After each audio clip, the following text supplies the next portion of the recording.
नमस्कार दोस्तों, आप सबका अपने चैनल में स्वागत करती हूँ। आज की कहानी है मुंशी प्रेमचंद जी के द्वारा लिखा गया कहानी लांछन। इससे पहले भी एक कहानी लांछन के नाम से मेरे YouTube चैनल पे अपलोड किया हुआ है। ये एक दूसरी कहानी है। तो चलिए आज की कहानी को हम लोग शुरू करते हैं। मुंशी श्याम किशोर के द्वार पर मुन्नू मेहता ने झाड़ू लगाई, गुसलखाना धो धोकर साफ किया और तब द्वार पर आकर गृहिणी से बोला, माँ जी देख लीजिए सब साफ कर दिया, आज कुछ खाने को मिल जाए सरकार। देवी रानी ने द्वार पर आकर कहा, अभी तो तुम्हें महीना पाए 10 दिन भी नहीं हुए, फिर इतनी जल्द मांगने लगे। मुन्नू क्या करूं माँ जी, खर्च नहीं चलता, अकेला आदमी घर देखूं कि काम करूं। देवी तो ब्याह क्यों नहीं कर लेते। मुन्नू रुपया मांगते हैं सरकार, यहाँ खाने से ही नहीं बचता, थैती कहाँ से लाऊं। देवी अभी तो तुम जवान हो, कब तक अकेले बैठे रहोगे। मुन्नू हुजूर इतनी निगाह है तो कहीं ना कहीं ठीक हो ही जाएगी, सरकार कुछ मदद करेंगी ना। देवी हाँ हाँ तुम ठीक ठाक करो, मुझसे जो कुछ हो सकेगा मैं दे दूं। मुन्नू सरकार का मिजाज बड़ा अच्छा है, हुजूर इतना ख्याल करती है, दूसरे घरों में तो मालकिन बात भी नहीं पूछती, सरकार को अल्लाह ने जैसी शकल सूरत दी है, कैसा दिल भी दिया है, अल्लाह जानता है। हुजूर को देखकर भूख प्यास जाती रहती है, बड़े बड़े घर की औरतें देखी है, मुदा आपके तलुओं की बराबरी भी नहीं कर सकती। देवी चल झूठे, मैं ऐसी कौन खूबसूरत हूँ। मुन्नू अब सरकार से क्या कहूँ, बड़ी बड़ी खतरानियों को देखता हूँ मगर गोरेपन के सिवा और कोई बात नहीं, उनमें यह नमक कहाँ सरकार। देवी 1 रुपए में तुम्हारा काम चल जाएगा। मुन्नू भला सरकार 2 रुपए तो दे दे। देवी अच्छा यह लो और जाओ। मुन्नू जाता हूँ सरकार, आप नाराज ना हो तो एक बात पूछूं। देवी क्या पूछते हो पूछो, मगर जल्दी, मुझे चूल्हा जलाना है। मुन्नू तो सरकार जाए फिर कभी कहूँगा। देवी नहीं नहीं कहो क्या बात है, अभी कुछ ऐसी जल्दी नहीं है। मुन्नू दाल मंडी में सरकार के कोई रहते हैं क्या। देवी नहीं, यहाँ तो कोई नातेदार नहीं है। मुन्नू तो कोई दोस्त होंगे, सरकार को अक्सर एक कोठे घर से उतरते देखता हूँ। देवी दाल मंडी तो रंडियों का मोहल्ला है। मुन्नू हाँ सरकार, रंडियाँ बहुत है यहाँ, लेकिन सरकार तो सीधे साधे आदमी मालूम होते हैं, यहाँ रात को देर से तो नहीं आते। देवी नहीं, शाम से पहले ही आ जाते हैं और फिर कहीं नहीं जाते। हाँ कभी कभी लाइब्रेरी अलबत्ता जाते हैं। मुन्नू बस बस यही बात है हुजूर, मौका मिले तो इशारे से समझा दीजिएगा सरकार कि रात को उधर न जाया करे। आदमी का दिल कितना ही साफ हो, लेकिन देखने वाले तो शक करने लगते हैं। इतने में ही बाबू श्याम किशोर आ गए। मुन्नू ने उन्हें सलाम किया, बाल्टी उठाई और चलता हुआ। श्याम किशोर ने पूछा, मुन्नू क्या कह रहा था। देवी कुछ नहीं, अपने दुखड़े रो रहा था, खाने को मांगता था, 2 रुपए दे दिए हैं, बातचीत बड़े ढंग से करता है। श्याम तुम्हें तो बातें करने का मरज है, और कोई नहीं तो बेहतर ही सही, इस भूतने से न जाने तुम कैसे बात करती हो। देवी मुझे उसकी सूरत लेकर क्या करना है, गरीब आदमी है, अपना दुख सुनाने लगता है तो कैसे ना सुनूं। बाबू साहब ने बेले का गजरा रुमाल से निकाल देवी के गले में डाल दिया कि तो देवी के मुख पर प्रसन्नता का कोई चिन्ह न दिखाई दिया। तिरछी निगाहों से देखकर बोली, आप आजकल दाल मंडी की सैर बहुत क्या करते हैं। श्याम कौन, मैं। देवी जी हाँ तुम, मुझसे तो लाइब्रेरी का बहाना करके जाते हो और वहाँ जलसे होते हैं। श्याम बिल्कुल झूठ, 16 आने झूठ, तुमसे कौन कहता था, यही मुन्नू। देवी मुन्नू ने मुझसे कुछ नहीं कहा, पर मुझे तुम्हारी दौड़ मिलती रहती है। श्याम तुम मेरे टोह मत लिया करो, शक करने से आदमी शकिया हो जाता है और तब बड़े बड़े अनर्थ हो जाते हैं। भला मैं दाल मंडी क्यों जाने लगा, तुमसे बढ़कर दाल मंडी में और कौन है। मैं तो तुम्हारी इन मदभरी आंखों का आशिक हूँ, अगर अप्सरा भी सामने आ जाए तो भी आंख उठा कर न देख। आज शारदा कहाँ है। देवी नीचे खेलने चली गई है। श्याम नीचे मत जाने दिया करो, इक्के मोटरें बग्गियां दौड़ती रहती हैं, न जाने कब क्या हो जाए। आज ही अर्दली बाजार में एक वारदात हो गई, 3 लड़के एक साथ दब गए। देवी 3 लड़के, क्या बड़ा गजब हो गया, किसकी मोटर थी। श्याम इसका अभी तक पता नहीं चला, ईश्वर जानता है, तुम्हें यह गजरा बहुत खिल रहा है। देवी मुस्कुराकर, चलो बातें न बनाओ। तीसरे दिन मुन्नू ने देवी से कहा, सरकार एक जगह सगाई ठीक हो रही है, देखिए कॉल से फिर ना जाइएगा, मुझे आपका बड़ा भरोसा है। देवी देख ली औरत कैसी है। मुन्नू सरकार जैसी तकदीर में है वैसी है, घर की रोटियां तो मिलेगी, नहीं तो अपने हाथों ठोकना पड़ता था। है क्या कि मिजाज की सीधी है। हमारे जात की औरतें बड़ी चंचल होती है हुजूर, सैकड़ों पीछे एक भी पाक ना मिलेगी। देवी, मेहतर लोग अपनी औरतों को कुछ कहते नहीं। मुन्नू, क्या कहे हुजूर, डरते हैं कि कहीं अपने आसना से चुगली खाकर हमारी नौकरी चाकरी न छुड़ा दे। मेहतरानियां पर बाबू साहबों की बड़ी निगाह रहती है सरकार। देवी हंसकर चल छूटे। बाबू साहबों की औरतें क्या मेहतरानियां से भी गई गुजरी होती हैं? मुन्नू, आप सरकार कुछ ना कहलाए, हुजूर को छोड़कर और तो कोई ऐसी बउआई नहीं दिखता जिससे कोई बखान करे। बहुत ही छोटा आदमी हूँ सरकार, पर बबुआइनों की तरह मेरी औरत होती तो उससे बोलने को जी न चाहता। हुजूर के चेहरे मोहरे की कोई औरत मैंने तो नहीं देखी। देवी चल छूटे, इतनी खुशामद करना किससे सीखा? मुन्नू, खुशामद नहीं करता सरकार, सच्ची बात कहता हूँ। हुजूर एक दिन खिड़की के सामने खड़ी थी, रजा मियाँ की निगाह आप पर पड़ गई। जूते की बड़ी दुकान है उसकी, अल्लाह ने जैसे धन दिया है वैसा ही दिल भी। आपको देखते ही आंखें नीची कर ली। आज बातों बातों में हुजूर की शकल सूरत को सराहने लगे। मैंने कहा जैसी सूरत है वैसा सरकार को अल्लाह ने दिल भी दिया है। देवी, अच्छा वह लंबा से सांवले रंग का जवान है? मुन्नू, हाँ हुजूर वही।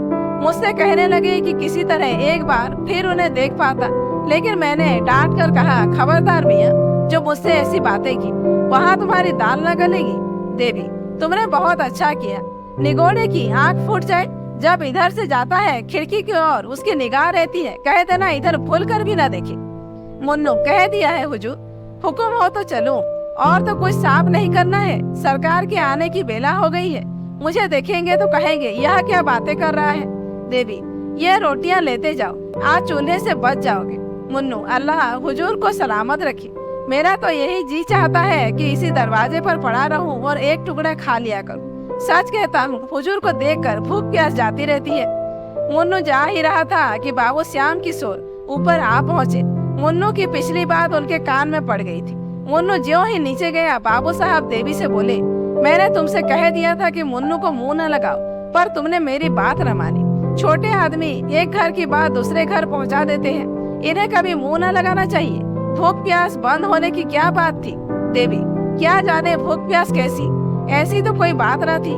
श्याम, थी क्यों नहीं, मैंने साफ सुना। देवी, मुझे तो ख्याल नहीं आता होगी कोई बात, मैं कौन उसकी सब बातें बैठी सुना करती हूँ। श्याम, तो क्या यह दीवार से बात करता है? देखो नीचे एक आदमी इस खिड़की की तरफ ताकता चला जाता है। इसी मोहल्ले का मुसलमान का लौंडा है, जूते की दुकान करता है। तुम क्यों इस खिड़की पर खड़ी रहा करती हो? देवी, चिक तो पड़ी हुई है। श्याम, चिक के पास खड़ी होने से बाहर का आदमी तुम्हें साफ देख सकता है। देवी, यह मुझे मालूम न था, अब कभी खिड़की खोलूंगी ही नहीं। श्याम, हाँ, फायदा क्या, मुन्नू को अंदर मत आने दिया करो। देवी, गुसल खाना कौन साफ करेगा? श्याम, खैर आए, मगर उससे बातें न करनी चाहिए। आज एक नया थिएटर आया है, चलो देख आए। सुना है इसके एक्टर बहुत अच्छे हैं। इतने में शारदा नीचे से मिठाई का दोना लिए दौड़ती हुई आई। देवी ने पूछा, अरे यह मिठाई किसने दी? शारदा, राजा भैया ने तो दी है, कहते थे तुमको अच्छे अच्छे खिलौने ला दूंगा। श्याम, राजा भैया कौन है? शारदा, वही तो है जो अभी इधर से गए हैं। श्याम, वही तो नहीं जो लंबा सा सांवले रंग का आदमी है। शारदा, हाँ हाँ वही वही, मैं अब उनके घर रोज जाऊंगी। देवी, क्या तो उसके घर गई थी? शारदा, वही तो गोद में उठाकर ले गए थे। श्याम, तू नीचे खेलने मत जाया कर, किसी दिन मोटर के नीचे दब जाएगी, देखती नहीं कितनी मोटरें आती रहती है। शारदा, राजा भैया कहते थे तुम्हें मोटर पर हवा खिलाने ले चलेंगे। श्याम, तुम बैठी बैठी क्या क्या करती हो जो तुमसे एक लड़की की निगरानी भी नहीं हो सकती? देवी, इतनी बड़ी लड़की को संदूक में बंद करके नहीं रखा जा सकता। श्याम, तुम जवाब देने में तो बहुत तेज हो, यह मैं जानता हूँ। यह क्यों नहीं कहती कि बातें करने से फुर्सत नहीं मिलती? देवी, बातें मैं किससे करती हूँ, यहाँ तो कोई पड़ोसिन भी नहीं। श्याम, मुन्नू तो है। देवी, होंठ दबाकर, मुन्नू क्या मेरा कोई सगा है जिससे बैठी बातें किया करती हूँ? गरीब आदमी है, अपना दुख रोता है तो क्या कह दूं, मुझसे तो दुत्कारते नहीं बनता। श्याम, खैर खाना बना लो, 9 बजे तमाशा शुरू हो जाएगा, 7 बज गए। देवी, तुम जाओ देख आओ, मैं न जाऊंगी। श्याम, तुम ही तो महीने से तमाशे की रट लगाई हुए थी, अब क्या हो गया? क्या तुमने कसम खा ली है कि यह जो बात कहे वह नहीं मानूंगी? देवी, जाने क्या तुम्हारा ऐसा ख्याल है, मैं तो तुम्हारी इच्छा पाकर ही कोई काम करती हूँ। मेरे जाने से कुछ और पैसे खर्च हो जाएंगे और रुपए कम पड़ जाएंगे तो तुम मेरी जान खाने लगोगी। यही सोचकर मैंने कहा था, अब तुम कहते हो तो चली चलूंगी। तमाशा देखना किसे बुरा लगता है? 9 बजे श्याम किशोर एक तांगे पर बैठकर देवी और शारदा के साथ थिएटर देखने गए। सड़क पर थोड़ी ही दूर गए थे कि पीछे से एक और तांगा आ पहुंचा। इस पर रजा बैठा हुआ था और उसके बगल में बैठा था मुन्नू मेहता, जो बाबू साहब के घर में सफाई करता था। देवी ने उन दोनों को देखते ही सिर झुका लिया। उसे आश्चर्य हुआ कि रजा और मुन्नू में इतनी गाढ़ी मित्रता है कि रजा उसे तांगे पर बैठाकर सैर कराने ले जाता है। शारदा रजा को देखते ही बोल उठी, बाबूजी देखो, वह राजा भैया आ रहे हैं ताली बजाकर। राजा भैया इधर देख, हम लोग तमाशा देखने जा रहे हैं। रजा ने मुस्कुरा दिया, मगर बाबू साहब मारे क्रोध के तिलमिला उठी। उन्हें ऐसा मालूम हुआ कि यह दुष्ट केवल मेरा पीछा करने के लिए आ रहे हैं। इन दोनों में जरूर साठगांठ है, नहीं तो रजा मुन्नू को साथ क्यों लाता?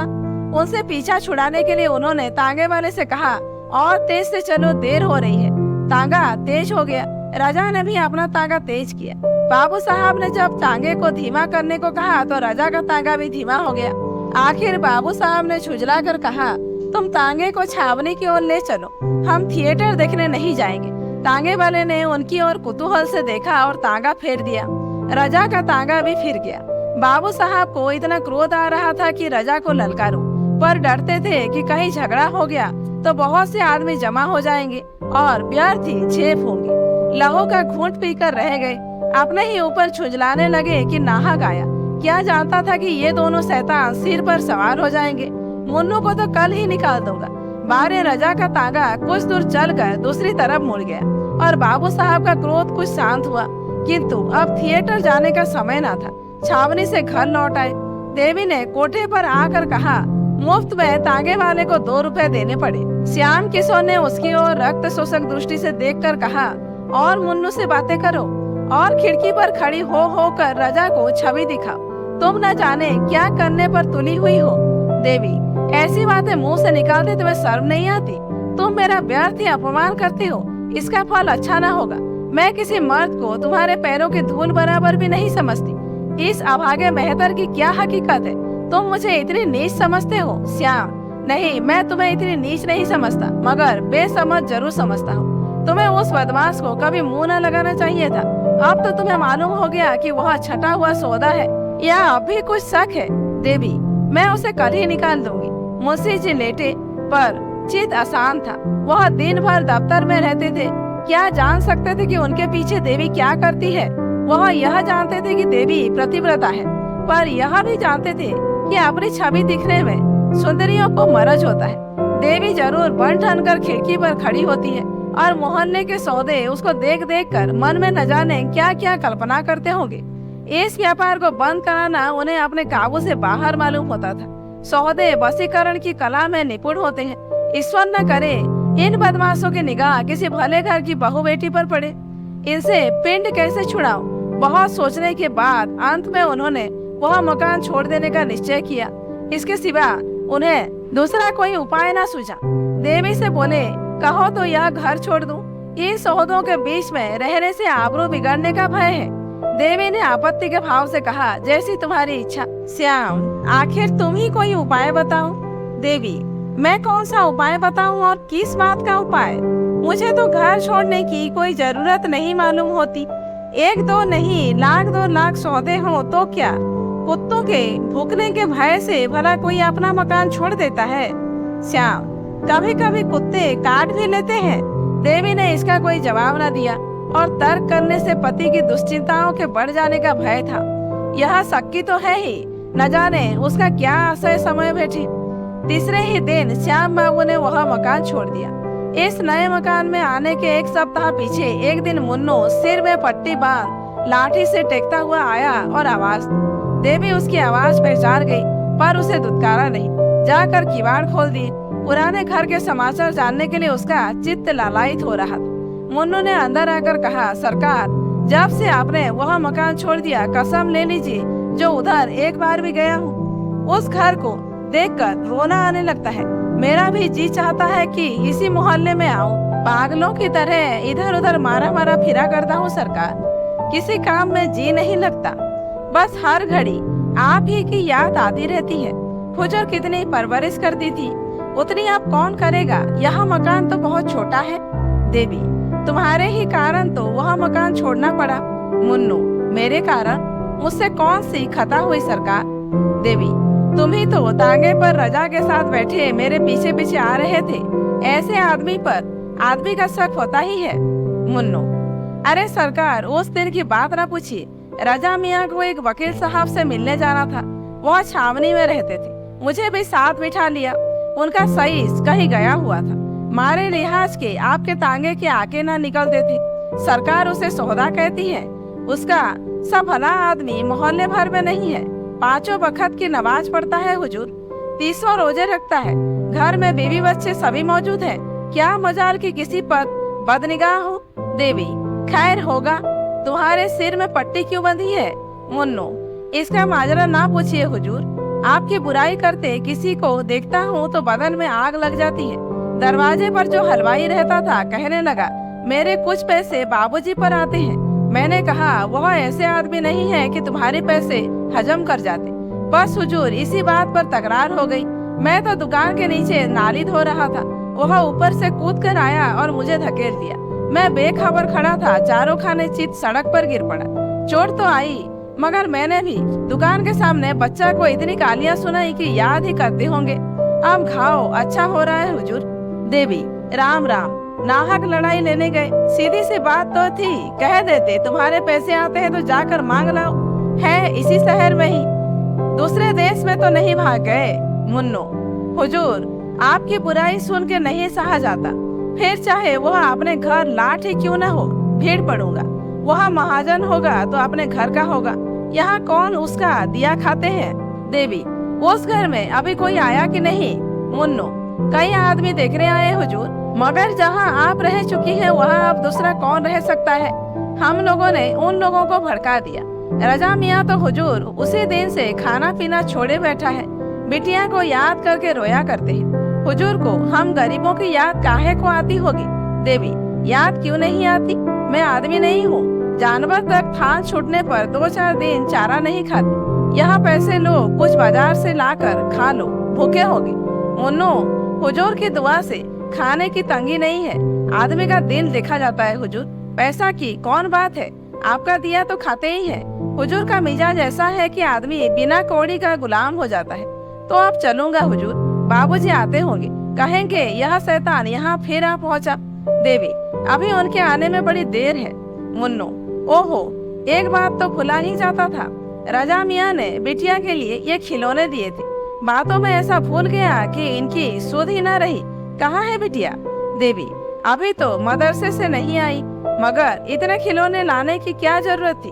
अरे राजा ने तो गजब ही कर दिया। भेजना ही था तो 2-4 आने के खिलौने भेज देता। अकेले मैम 3-4 रुपए से कम की ना होगी। कुल मिलाकर 30-35 रुपए से कम के खिलौने नहीं है। मुन्नो, क्या जाने सरकार, मैंने तो कभी खिलौने नहीं खरीदे। 30-35 रुपए के होंगे तो उनके लिए कौन सी बड़ी बात है। अकेली दुकान से 50 रुपए रोज की आमदनी है हुजूर। देवी, नहीं, इनको लौटा ले जाओ। इतने खिलौने लेकर वह क्या करेगी? मैं सिर्फ एक मेम रखे लेती हूँ। मुन्नो, हुजूर, रजा मियाँ को बड़ा रंज होगा, मुझे तो जीता ही न छोड़ेंगे। बड़े ही मोहब्बती आदमी है हुजूर। बीवी 2-4 दिन के लिए मैके चली जाती है तो बेचैन हो जाते हैं। सहसा शारदा पाठशाला से आ गई और खिलौने देखते ही उस पर टूट पड़ी। देवी ने डांट कर कहा, क्या करती है, क्या करती है? मेम ले ले, और सब लेकर क्या करेगी? शारदा, मैं तो सब लूंगी। मेम को मोटर पर बैठा कर दौड़ाऊंगी, कुत्ता पीछे पीछे दौड़ेगा। इन बर्तनों में गुड़िया के खाने बनाऊंगी। कहाँ से आए हैं अम्मा, बता दो। देवी, कहीं से नहीं आए, मैंने देखते ही मंगवाए हैं। तू इनमें से कोई एक ले ले। शारदा, मैं सब लूंगी मेरी अम्मा। ना, सब ले लीजिए। कौन लाया है अम्मा? देवी, मुन्नो, तुम खिलौने लेकर जाओ, सिर्फ एक मेम रहने दो। शारदा, कहाँ से लाए हो मुन्नो, बता दो। मुन्नो, तुम्हारे राजा भैया ने तुम्हारे लिए भेजे हैं। शारदा, राजा भैया ने भेजे हैं? ओहो, नाच कर राजा भैया बड़े अच्छे हैं, कल अपनी सहेलियों को दिखाऊंगी, किसी के पास ऐसे खिलौने ना निकलेंगे। देवी, अच्छा मुन्नू तुम अब जाओ, रजा मियाँ से कह देना फिर यहाँ खिलौने ना भेजे। मुन्नू चला गया तो देवी ने शारदा से कहा, ला बेटी तेरे खिलौने रख दो, बाबूजी देखेंगे तो बिगड़ेंगे और कहेंगे कि रजा मियाँ के खिलौने क्यों लिए, तोड़ तोड़ कर फेंक देंगे। भूल कर भी उनसे खिलौनों का चर्चा न करना। शारदा, हाँ अम्मा रख दो, बाबूजी तोड़ देंगे। देवी, उनसे कभी मत कहना कि राजा भैया ने खिलौने भेजे हैं, नहीं तो बाबूजी राजा भैया को मारेंगे और तुम्हारे कान भी काट लेंगे, कहेंगे लड़की भिखमंगी है, सबसे खिलौने मांगती फिरती है। शारदा, हाँ अम्मा रख दो, बाबूजी तोड़ देंगे। इतने में बाबू श्याम किशोर भी दफ्तर से आ गए। बहुएं चढ़ी हुई थी, आते ही बोले, वह शैतान मुन्नू इस मोहल्ले में भी आने लगा, मैंने आज उसे देखा, क्या यहाँ भी आया था? देवी ने हिचकिचाते हुए कहा, हाँ आया तो था। श्याम, और तुमने आने दिया? मैंने मना न किया था कि उसे कभी अंदर कदम न रखने देना। देवी, आकर द्वार खटखटाने लगा तो मैं क्या करती? श्याम, उसके साथ वह सौदा भी रहा होगा। देवी, उसके साथ कोई और नहीं था। श्याम, तुमने आज भी न कहा होगा यहाँ मत आया कर। देवी, मुझे तो इतना ख्याल न रहा, और अब वह यहाँ क्या करने आएगा? श्याम, जो करने आज आया था वही करने फिर आएगा, तुम मेरे मुंह में कालिंग लगाने पर तुली हो। देवी ने क्रोध से ऐंठ कर कहा, मुझसे तुम ऐसी उटपटांग बातें मत किया करो, समझ गए? तुम्हें ऐसी बातें मुंह से निकालते शर्म भी नहीं आती? एक बार पहले भी तुमने कुछ ऐसी बातें कही थी, आज फिर तुम यही बातें कह रहे हो। अगर तीसरी बार ये शब्द मैंने सुने तो नतीजा बुरा होगा, इतना कह देती। तुमने मुझे कोई बेस्या समझ लिया है। श्याम, मैं नहीं चाहता कि वह मेरे घर आए। देवी, तो मना क्यों नहीं कर देते, मैं तुम्हें रोकती हूँ। श्याम, तुम क्यों नहीं मना कर देती? देवी, तुम्हें कहने क्या शर्म आती है? श्याम, मेरा मना करना व्यर्थ है, मेरे मना करने पर भी तुम्हारी इच्छा पाकर उसका आना जाना होता रहेगा।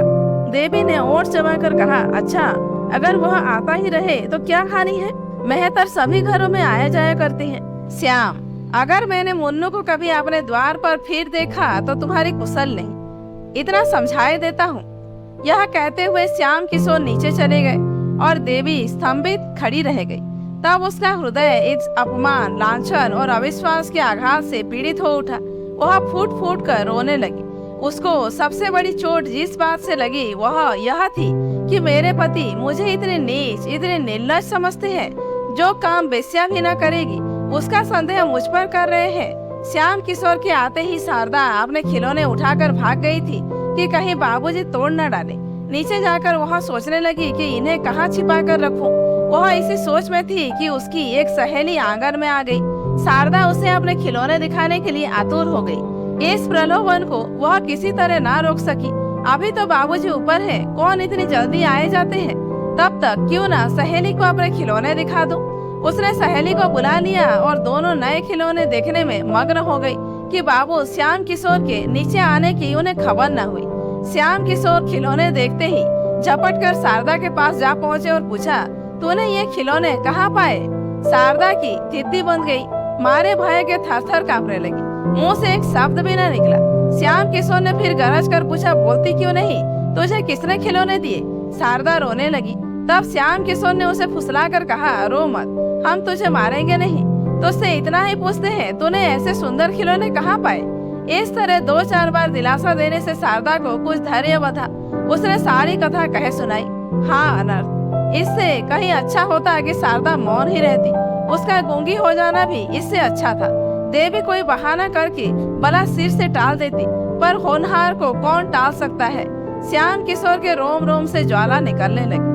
खिलौने वहीं छोड़कर वह धम धम करते हुए ऊपर गए और देवी के कंधों दोनों हाथों से झंझोड़कर बोले, तुम्हें इस घर में रहना है या नहीं, साफ साफ कह दो। देवी अभी तक खड़ी सिसकियां ले रही थी। यह निर्मम प्रश्न सुनकर उसके आंसू गायब हो गए। किसी भारी विपत्ति की आशंका से इस हल्के से आघात को भुला दिया, जैसे घातक की तलवार देखकर कोई प्राणी रोग सज्जा से उठकर भागे। श्याम किशोर की ओर भयातुर नेत्रों से देखा, पर मुंह से कुछ न बोली। उसका एक एक रोम मौन भाषा में पूछ रहा था, इस प्रश्न का क्या मतलब है? श्याम किशोर ने फिर कहा, तुम्हारी जो इच्छा हो साफ साफ कह दो। अगर मेरे साथ रहते रहते तुम्हारा जी उब गया हो तो तुम्हें अख्तियार है। मैं तुम्हें कैद करके नहीं रखना चाहता। मेरे साथ तुम्हें छल कपट करने की जरूरत नहीं। मैं सहर्ष तुम्हें विदा करने को तैयार हूँ। जब तुमने मन में एक बात निश्चय कर ली है तो मैंने भी निश्चय कर लिया। तुम इस घर में अब नहीं रह सकती, रहने के योग्य नहीं हो। देवी ने आवाज संभाल कर कहा, तुम्हें आजकल क्या हो गया है जो हर वक्त जहर उगलते रहते हो? अगर मुझसे जी उब गया है तो जहर दे दो, जला जला कर क्यों जान मारती हो? मेहतर से बातें करना तो ऐसा अपराध ना था। जब उसने आकर पुकारा तो मैंने द्वार खोल दिया। अगर मैं जानती कि जरा सी बात का बतंगड़ हो जाएगा तो उसे दूर से ही दुत्कार देती। श्याम, जी चाहता है तालों से जवान खींच लूं। बातें होने लगी, इशारे होने लगे, तोहफे आने लगे। अब बाकी क्या रहा? देवी, क्यों नाहक घाव पर नमक छिड़कते हो? एक अबला की जान लेकर कुछ ना पा जाओगे। श्याम, मैं झूठ कहता हूँ। देवी, हाँ झूठ कहते हो। श्याम, ये खिलौने कहाँ से आए? देवी का कलेजा धाक से हो गया। काटो तो बदन में लहू नहीं। समझ गई, इस वक्त ग्रह बिगड़े हुए हैं। सर्वनाश के सभी संयोग मिलते जाते हैं। ये निगोड़े खिलौने न जाने किस बुरी साइट में आए। मैंने लिए ही क्यों? उसी वक्त लौटा क्यों नहीं दिए? बात बनाकर बोली, आग लगे, वही खिलौने तोहफे हो गए। बच्चे को कोई कैसे रोके? किसी की मानते हैं?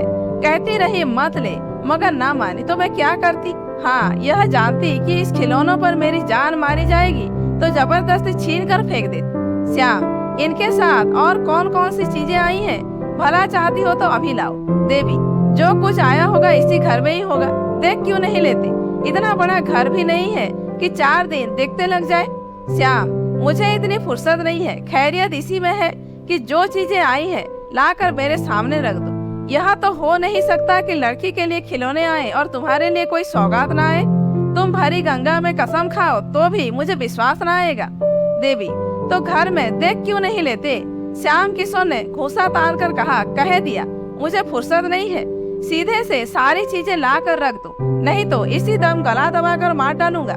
देवी, मारना हो तो मार डालो। जो चीजें आई ही नहीं उन्हें मैं दिखा कहाँ से दूं? श्याम किशोर ने क्रोध से उन्मत्त होकर देवी को इतनी जोर से धक्का दिया कि चारों खाने चीत जमीन पर गिर पड़ी। तब उसके गले पर हाथ रखकर बोले, दबा दो गला, ना दिखलाएगी तू उन चीजों को। देवी, जो अरमान हो पूरे कर लो। श्याम, खून पी जाऊंगा, तूने समझा क्या है? देवी, अगर दिल की प्यास बुझती हो तो पी जाओ। श्याम, फिर तो उस बेहतर से बातें ना करोगी। अगर आप कभी मुन्नू या उस सोहदे को द्वार पर देखा तो गला काट दूंगा। यह कहकर बाबूजी ने देवी को छोड़ दिया और बाहर चले गए। लेकिन देवी उसी दशा में बड़ी देर तक पड़ी रही। उसके मन में इस समय पति प्रेम की मर्यादा रक्षा का लेश भी न था। उसका अंतःकरण प्रतिकार के लिए विकल हो रहा था। इस वक्त अगर वह सुनती कि श्याम किशोर को किसी ने बाजार में जूते से पीटा तो कदाचित वह खुश होती। कई दिनों तक पानी से भीगने के बाद आज वह झोंका पाकर प्रेम की दीवार भूमि पर गिर पड़ी और मान की रक्षा करने वाली कोई साधना न रही। आज केवल संकोच और लोक लाज की हल्की सी रस्सी रह गई है जो एक झटके में टूट सकती है। श्याम किशोर बाहर चले गए तो शारदा भी अपने खिलौने लिए हुए घर से बाहर निकली। बाबूजी खिलौनों को देखकर कुछ बोले नहीं तो अब उसे किसकी चिंता और किसका भय?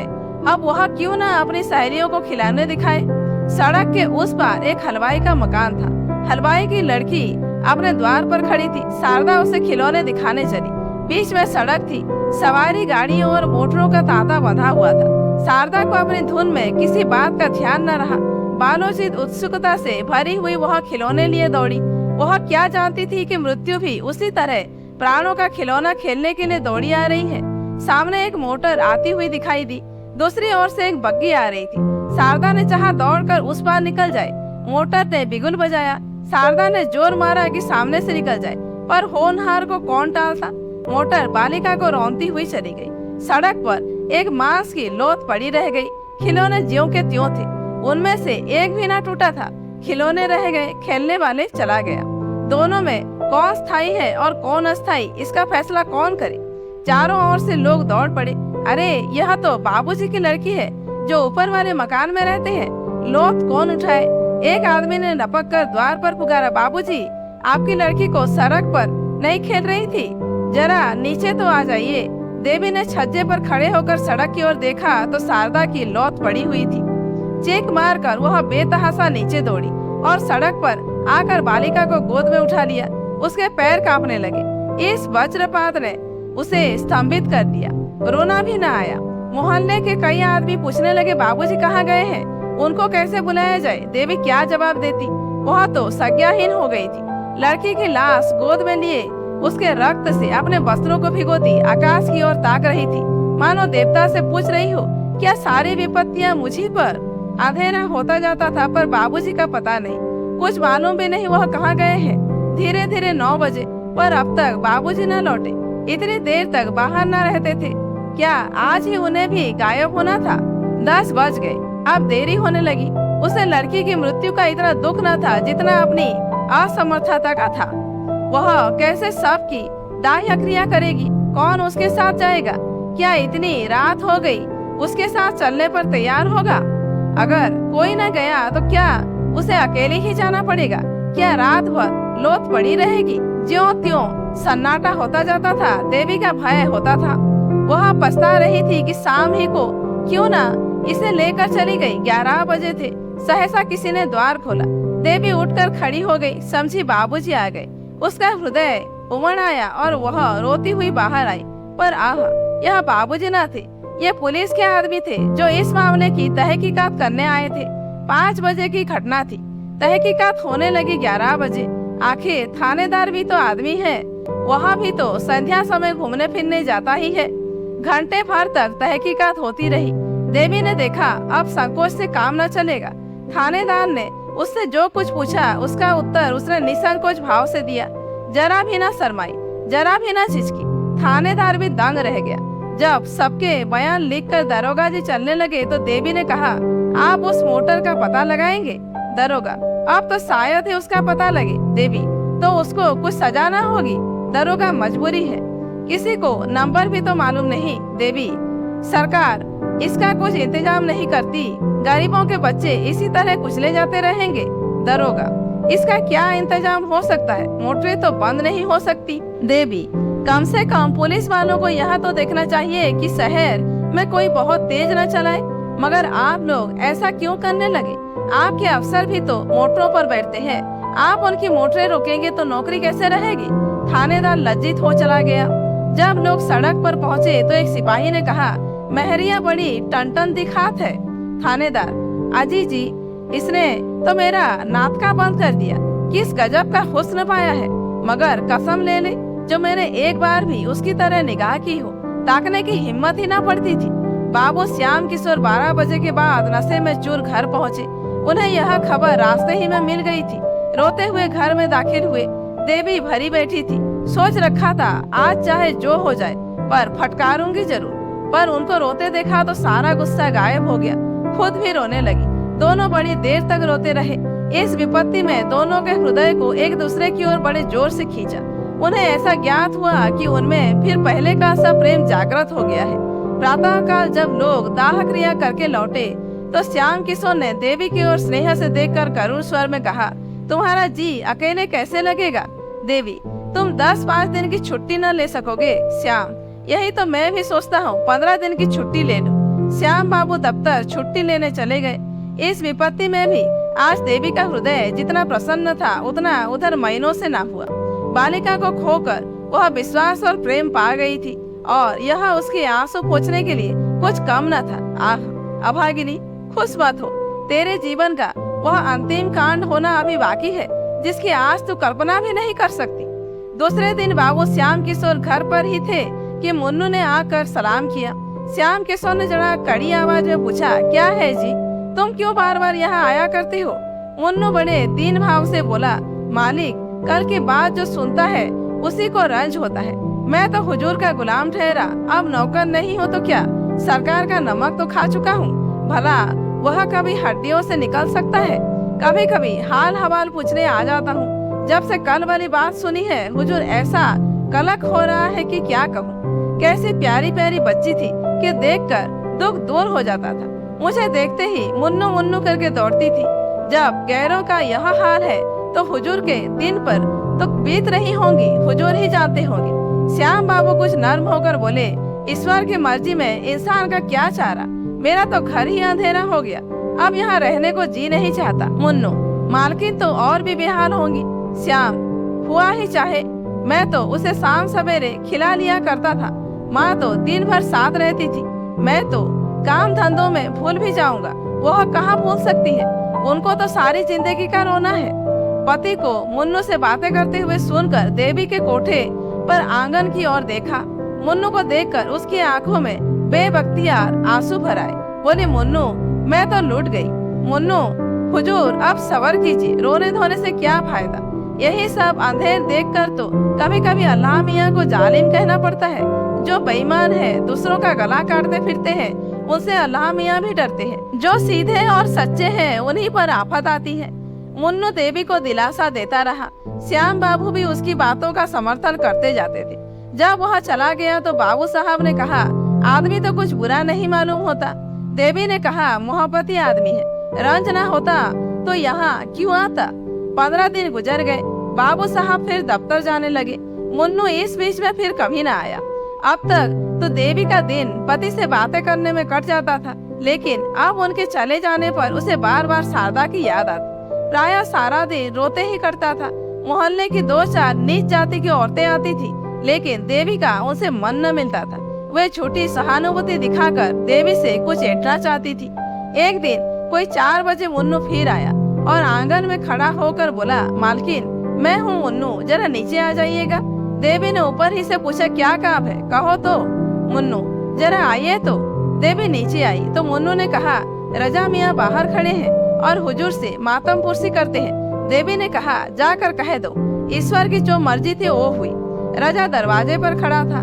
ये बातें उसने साफ सुनी। बाहर ही से बोला, खुदा जानता है, जब से यह खबर सुनी है दिल के टुकड़े हुए जाते हैं। मैं जरा दिल्ली चला गया था, आज ही लौट कर आया हूँ। अगर मेरी मौजूदगी में यह वारदात हुई होती तो और तो क्या कर सकता था, मगर मोटर वाले को बिना सजा कराए न छोड़ता, चाहे वह किसी राजा का ही मोटर होती।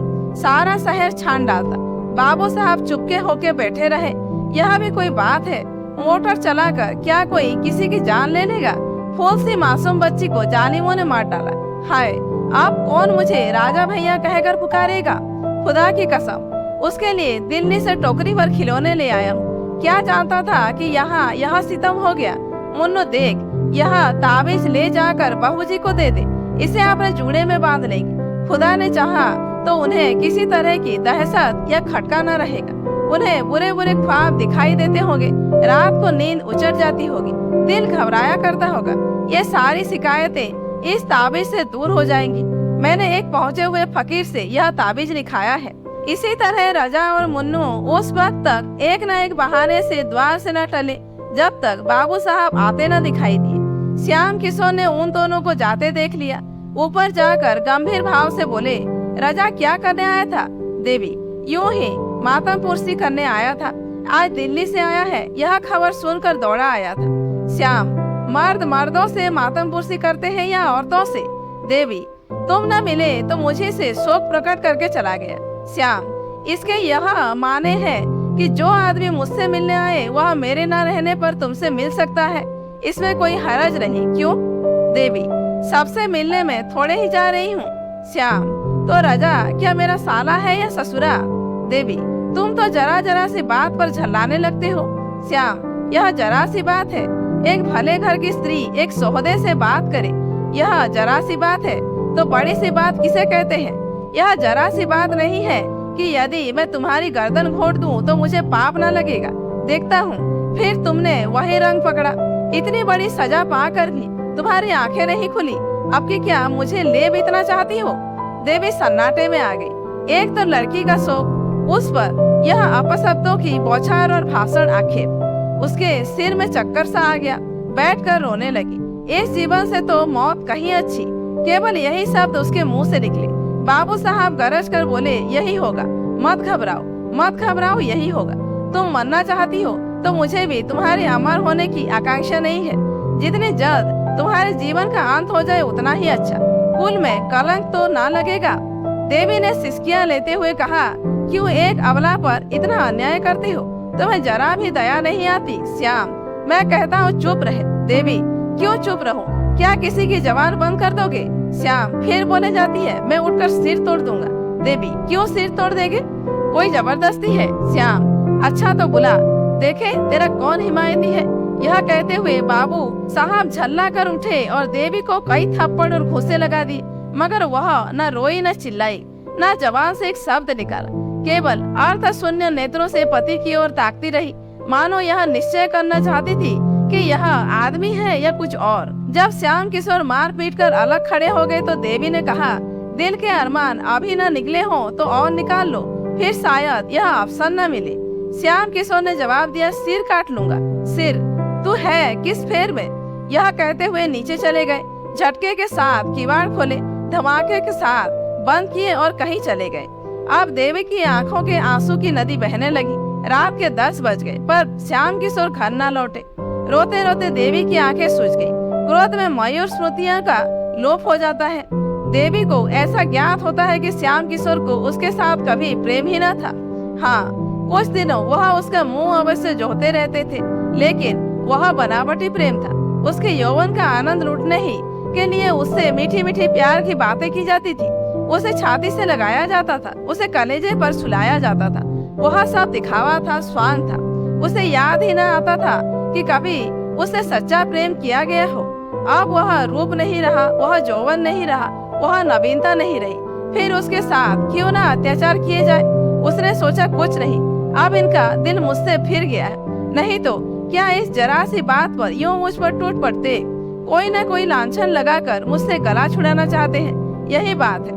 तो मैं क्यों इनकी रोटियां और इनके मार खाने के लिए इस घर में पड़ी रहूं?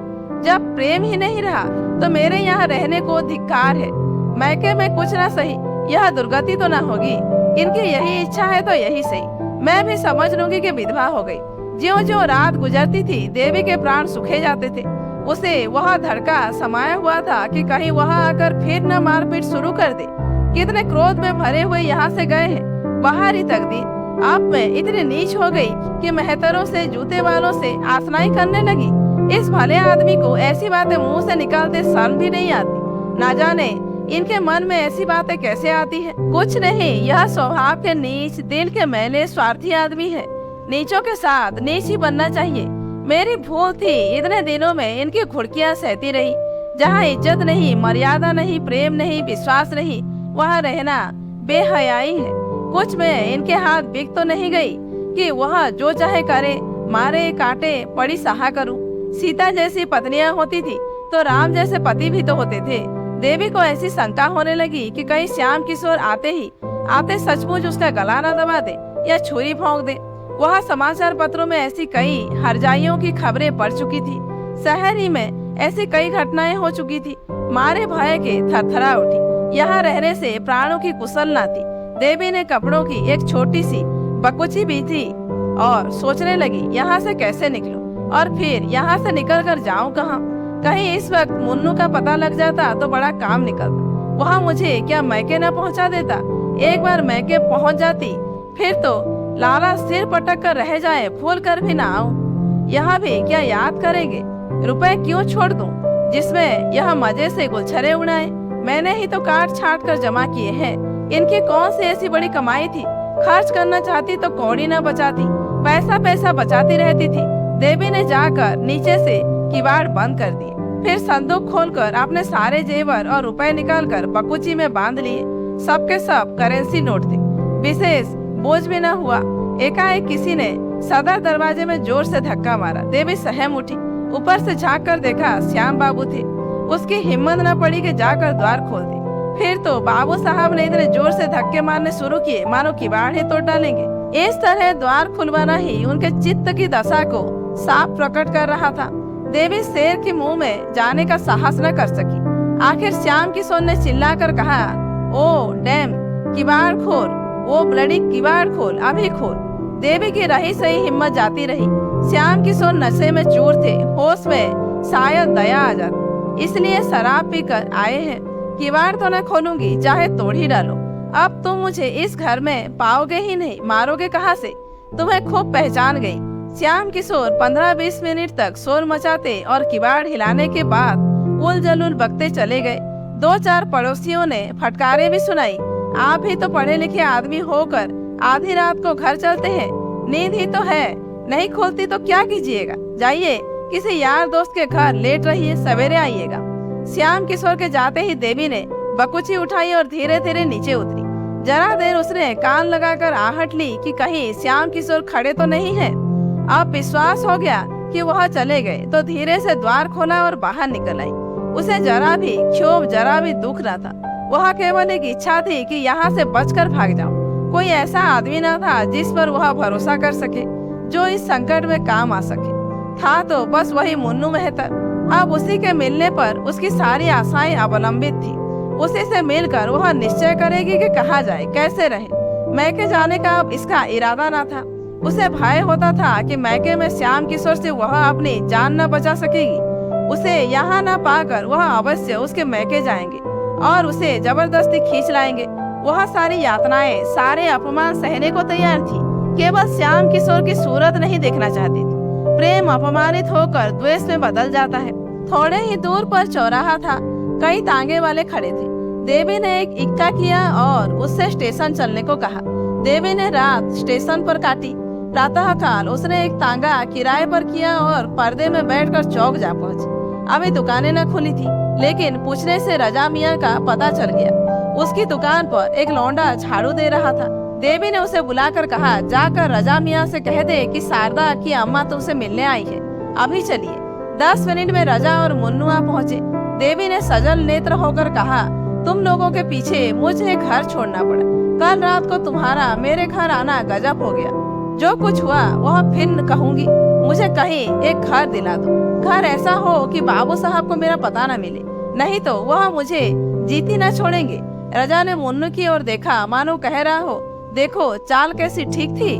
देवी से बोला, आप निशा खातिर रहे, ऐसा घर दिला दूंगा कि बाबू साहब के बाबा साहब को भी पता न चलेगा। आपको किसी बात की तकलीफ न होगी। हम आपके पसीने की जगह खून बहा देंगे। सच पूछो तो बहू जी, बाबू साहब आपके लायक थे नहीं। मुन्नू, कहाँ की बात भैया, आप रानी होने लायक है। मैं मालकिन से कहता था कि बाबूजी को दाल मंडी की हवा लग गई है, पर आप मानती ही ना थी। आज रात ही को मैंने गुलाब जान के कोठे पर से उतरते देखा, नशे में चूर थे। देवी, झूठी बात, उनकी यह आदत नहीं। गुस्सा उन्हें जरूर बहुत है और गुस्से में आकर उन्हें नेक बद कुछ नहीं सूझता, लेकिन निगाह के बुरे नहीं। मुन्नू, हुजूर मानती ही नहीं तो क्या करूं? अच्छा कभी दिखा दूंगा, तब तो मानिएगा। रजा, अबे दिखाना पीछे। इस वक्त आपको मेरे घर पहुंचा दे, ऊपर ले जाना। तब तक मैं एक मकान देख के आता। आपके लायक बहुत ही अच्छा है। देवी, तुम्हारे घर में बहुत सी औरतें होंगी। रजा, कोई नहीं है बहू जी, सिर्फ एक बुढ़िया मामी है। वह आपके लिए एक कहारिन बुला देगी। आपको किसी बात की तकलीफ ना होगी। मैं मकान देखने जा रहा हूँ। देवी, जरा बाबू साहब की तरफ भी होते आना, देखना घर आए कि नहीं। रजा, बाबू साहब से मुझे चिढ़ हो गई है। शायद नजर में आ जाए तो मेरी उनसे लड़ाई हो जाए। जो मर्द आप जैसी हुस्न की देवी की कदर नहीं कर सकता, वह आदमी नहीं। मुन्नू, बहुत ठीक कहते हो भैया। ऐसी शरीफ जाति को न जाने किस मुंह से डांटते हैं। मुझे इतने दिन हुजूर की गुलामी करते हो गए, कभी एक बात न कही। रजा मकान देखने गया और तांगा रजा के घर की तरफ चला। देवी के मन में इस समय एक शंका सा आभास हुआ, कहीं ये दोनों सचमुच सौदे तो नहीं है। लेकिन कैसे मालूम हो? यह सत्य है कि देवी ने जीवन पर्यंत के लिए स्वामी का परित्याग किया था, पर इतनी ही देर में उसे कुछ पश्चाताप होने लगा था। अकेली एक घर में कैसे रहेगी? बैठी बैठी क्या करेगी? यह कुछ उसकी समझ में न आता था। उसने दिल में कहा, क्यों ना घर लौट चलूं? ईश्वर करे वह अभी घर पर न आए हो। मुन्नू से बोली, तुम जरा दौड़ कर देखो तो बाबूजी घर पर आए कि नहीं। मुन्नू, आप चलकर आराम से बैठे, मैं देख आता हूँ। देवी, मैं अंदर न जाऊंगी। मुन्नू, खुदा की कसम खा के कहता हूँ, घर बिल्कुल खाली है। आप हम लोगों पर शक करती है। हम वह लोग हैं, आपका हुक्म पाए तो आग में कूद पड़े। देवी इक्के से उतर कर अंदर चली गई। चिड़िया एक बार पकड़ जाने पर भी फड़फड़ाई, किंतु पैरों में लाशा लगे होने के कारण उड़ न सकी और शिकारी ने उसे अपनी झोली में रख लिया। वह अभागिनी क्या फिर कभी आकाश में उड़ेगी? क्या फिर उसे डालियों पर चहकना नसीब होगा? श्याम किशोर सवेरे घर लौटे तो उनका चित्त शांत हो गया था। उन्हें शंका हो रही थी कि कदाचित देवी घर न होगी। द्वार के दोनों पट खुले देखे तो कलेजा सन से हो गया। इतने सवेरे किवाड़ों का खुला रहना अमंगल सूचक था। एक क्षण द्वार पर खड़े होकर अंदर की आहट ली। कोई आवाज न सुनाई दी। आंगन में गए, वहां भी सन्नाटा। ऊपर चारों तरफ सुना। घर काटने को दौड़ पड़ा था। श्याम किशोर ने अब जरा सतर्क होकर देखना शुरू किया। संदूक में रुपए नदारत, गहने का संदूक भी खाली। अब क्या भ्रम हो सकता है? कोई गंगा स्नान के लिए जाता है तो घर के रुपए नहीं उठा ले जाता। वह चली गई। अब इसमें लेस मात्र भी संदेह नहीं था। यह भी मालूम था कि वह कहाँ गई है। शायद इसी वक्त लपक कर जाने से वह वापस भी लाई जा सकती है, लेकिन दुनिया क्या कहेगी? श्याम किशोर ने अब चारपाई पर बैठकर ठंडे दिल से इस घटना की विवेचना करनी शुरू कर दी। इसमें तो संदेह न था कि रजा और उसके पिट्ठू मुन्नू ने ही बहकाया है। आखिर बाबूजी का कर्तव्य क्या था? उन्होंने वह पुराना मकान छोड़ दिया। देवी को बार बार समझाया। इसके अपराध वह क्या कर सकते थे? क्या मानना अनुचित था? अगर एक क्षण के लिए अनुचित ही मान लिया जाए तो क्या देवी को इसी तरह घर से निकल जाना चाहिए था? कोई दूसरी स्त्री जिसके हृदय में पहले ही से विष न भर गया हो, केवल मार खाकर घर से निकल जाती? अवश्य ही देवी का हृदय कलुषित हो गया है। बाबू साहब ने फिर सोचा, अभी जरा देर में महरी आवेगी। वह देवी को घर में न देखकर पूछेगी तो क्या जवाब दूंगा? दम के दम में सारे मोहल्ले में यह खबर फैल जाएगी।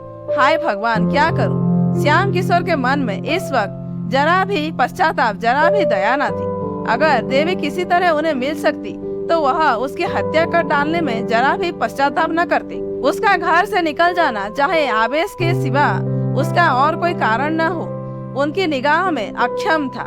क्रोध बहुधा विरक्ति का रूप धारण कर लिया था। श्याम किशोर को संसार से घृणा हो गई। जब अपनी पत्नी ही दगा कर जाए तो किसी से क्या आशा की जाए? जिस स्त्री के लिए हम जीते भी हैं और मरते भी हैं, जिसको सुखी रखने के लिए हम अपने प्राणों का बलिदान कर देते हैं, जब वह अपनी न हुई तो फिर दूसरा कौन अपना हो सकता है? इसी स्त्री को प्रसन्न रखने के लिए उन्होंने क्या नहीं किया? घर वालों से लड़ाई की, भाइयों से नाता तोड़ा, यहाँ तक कि वे अब उसकी सूरत भी नहीं देखना चाहते। उसकी कोई ऐसी इच्छा न थी जो उन्होंने पूरी न की हो।